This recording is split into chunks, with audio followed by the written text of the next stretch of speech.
All right, so this is your third bric-a-brac, and you've done one a year. One a year, yeah, since 2019, one a year, yeah. So that's kind of how we're going with this series. So let's talk about being consistent and delivering on your promises, delivering on your because I'm everyone's gotten their previous one, so they want to come back and support you. So Right. so I think that'll be like the topic of the video, and then we'll get Uh-huh. into specifics about what it is. For sure, for sure.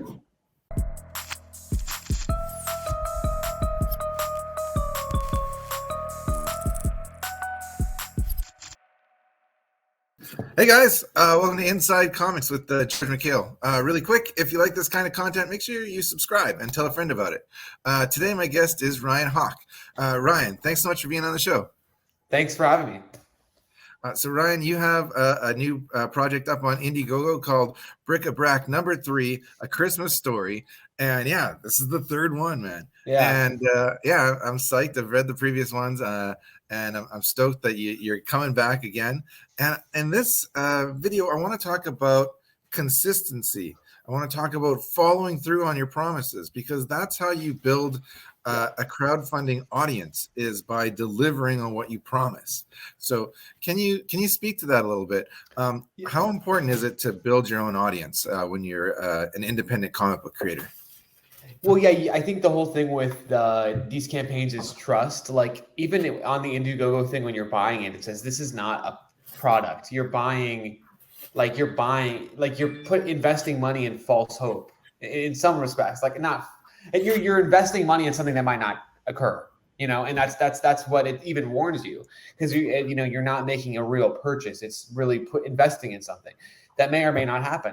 And so that is kind of a fearful thing. And I mean, there's a plethora of horror stories, especially in comic books, and with creators who you're surprised would have these sorts of issues, because you think they'd have everything put together, from big names or small names that have failed to deliver on their products in certain ways.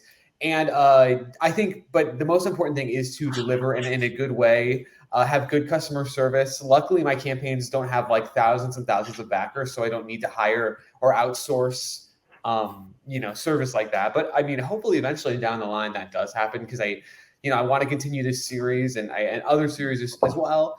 But I think people saw the quality of the books. I think we kind of um, they have like a harder shell. The physical versions, they last a little bit longer. The paper stock is a lot more expensive, it's thicker, and so they're just really better quality books in that way. A lot of people, whenever they talk to me about the campaign, they're so impressed with the book itself. I mean, it looks like an average comic book, but it does have those different um, kind of, it's like a deluxe format, sort of like how DC does the Black Label books. That's what my goal was really for the this series. So delivering on the product, making it as many pages as you say is going to be, and most importantly, almost, is having it on time.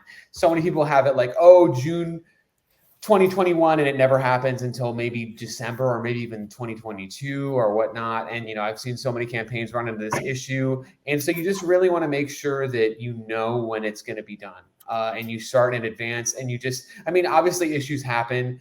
This is life. There's a lot of medical issues or whatnot, but you just really don't want to ruin your reputation, because it can, it really can stop you from being able to have anyone trust you again. So you have to be wary of that. So, Yeah, absolutely. I think it's so important to follow through.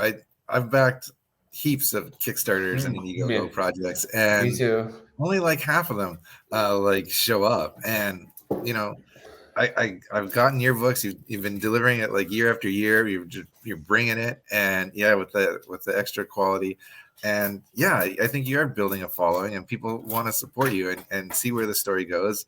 Yeah, and I've done the crowdfunding thing too, where it's taken me like a year to fulfill, because like I had one project where we literally went through like three different artists, and it was just like Jesus, like I didn't know it was going to be this hard. It was my first book, and it can be heartbreaking as the creator. But I think as long as you really come through and you deliver on what you say, people forgive a lot, because a lot of people just just take the money and run. And I just think that's so I shady. know it is, and I see it in animation. I see it in technology in all things on Kickstarter, and Indiegogo. It just, and then they don't respond, and there's all this madness, with the customer service. Like maybe the product will deliver, but it's only half of what they promised. Or there's just so many financial things that you could run into. I'm really glad that my first time around, I was kind of spitballing and I had no idea what I was doing. Luckily, I had I hit right the money I needed, and so it's kind of a small expense. Like $6,000 for a comic book campaign isn't that much, but I'm including reprints of all of the other issues that you have to take into account, because obviously that's a huge selling point, because people, for new readers, so we want to do reprints. And then the shirts and the actual printing of the books itself and the shipping, and you just want to. I'm glad I've done this 2 other times, because I would not know how to do this if I had to. I'm just very glad I have that past experience. So Yeah, no, it sounds like you're leveling up. Let's Yeah. get into Bric-a-Brac number 3, a fantasy Christmas story on Indiegogo right now. Yes. What's this issue about? Yeah, can you get into it? For sure, yeah. So this issue is really all out war.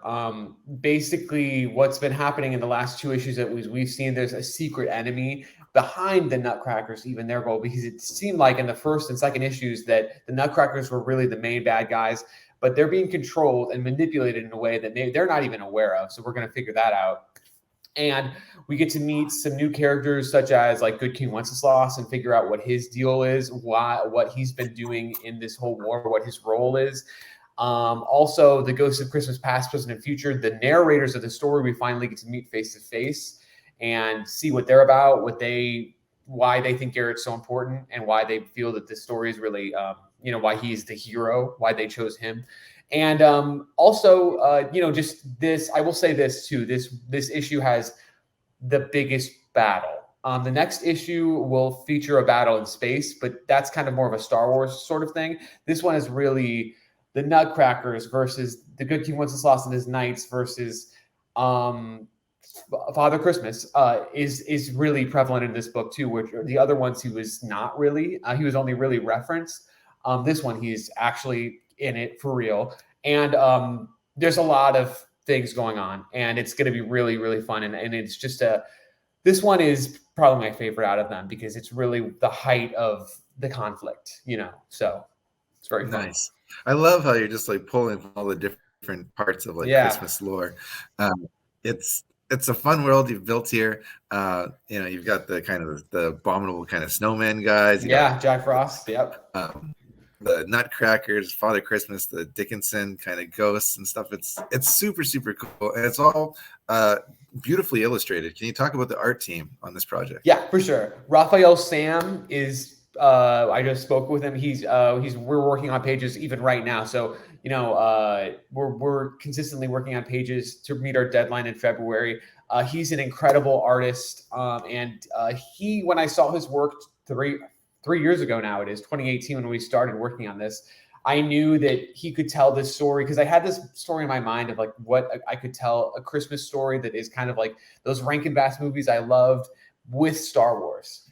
Like the holiday specials that we all love, like Rudolph and, here Santa Claus is Coming to Town, plus that Star Wars twist, that fantastic fantasy and sci-fi twist that is completely unique. I don't think I've ever seen it before, and make it like a fleshed out world.